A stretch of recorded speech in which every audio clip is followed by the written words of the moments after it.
Argentina as a destination market and Brazil as a market that you're focusing on with Arturo, for instance? Okay, there's two things you need to know about, I think, Argentina as a market for anything. One thing is that lots of its economy is outside of any measuring.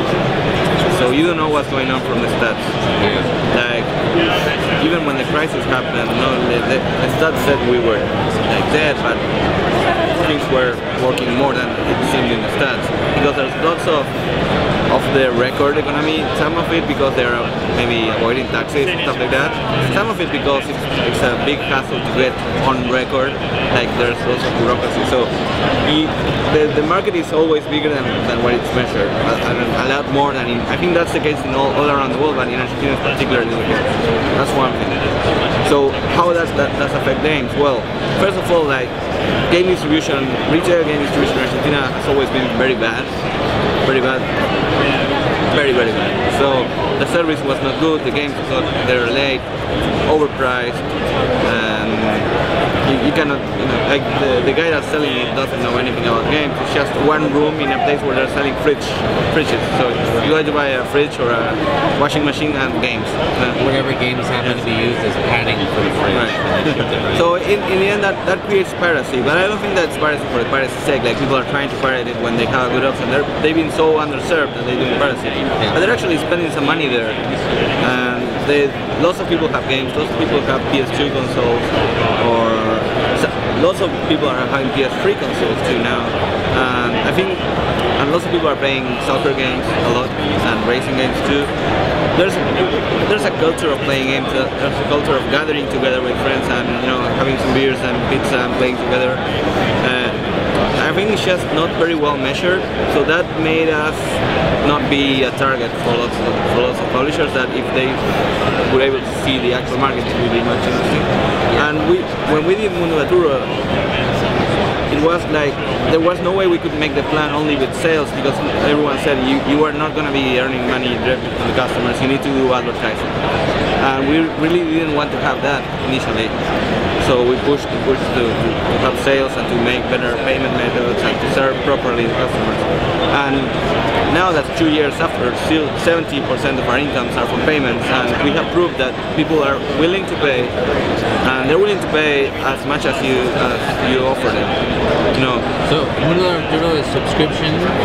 Yeah, subscription based. That's the revenue model. Yeah, we're introducing microtransactions as well for some special virtual items, which will hopefully allow us to, people that want to spend more money, now they will be able to spend. Because right now with the subscription we have a maximum, basically. Even if you want to spend like $30, you can't, because you already bought a subscription. Have the appropriate payment methods, appropriate price points, and serve them. Answer the phone. Answer the phone. Yeah. Just when they call you about the game not working, just answer the phone. Yeah, have someone that really cares about That's pretty silly, but there's nowhere to call if your game from Konami, you buy there and it's not there. Who are you gonna call if the game doesn't work? GameStop, but Yeah, but that's not there. There's a distributor that is not making enough money. They're probably just doing that because it's just he's also distributing some other stuff that brings from Japan. Yeah, so like in the container he has he has washing space machine games. He doesn't care. Hair dryers, all together. Yeah. If it's broken, call the hair dryer repair guy. That's something. That's the way it's working now. So when we did Mundo Gaturro, we started getting calls, and we got like 1 million emails the first 6 months. Like they weren't all customer service ones. They were like, you should have water, or just recommendations. Yeah.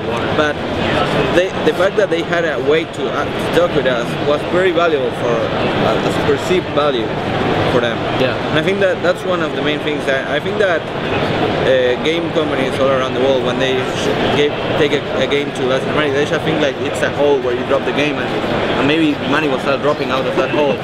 You should make a pretty good game. You should interact with them. So we know that the people are willing to spend the money if you serve them properly. One part of serving them properly is make it easy for them to pay. Like credit cards are not easy for Argentina. So if you most of the games are only available like that, or in a cartridge that is $100 maybe, and the salary there is not like here. So if the game is 2 times or 3 times more expensive, you can only pay it with credit card, and it comes 6 months late, and your salary is, you know, a third of here. That's the reason why games are not sold. So I'm pretty sure that if you serve properly, customers are there, they're willing to pay, they like games. There's no cultural barrier against games. People love to play. Garin, basically introduced us to the possibility of doing a virtual world for kids with a big, well-known IP in Argentina, which is Gaturro. Definitely pushed our company forward.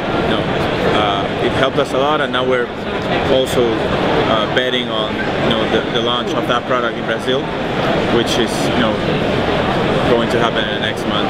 Yeah, next month we're going to have Mundo Gaturro in Portuguese also. Right on, congratulations. Thanks. Felicidades. I don't know how to say it in Portuguese. Gracias.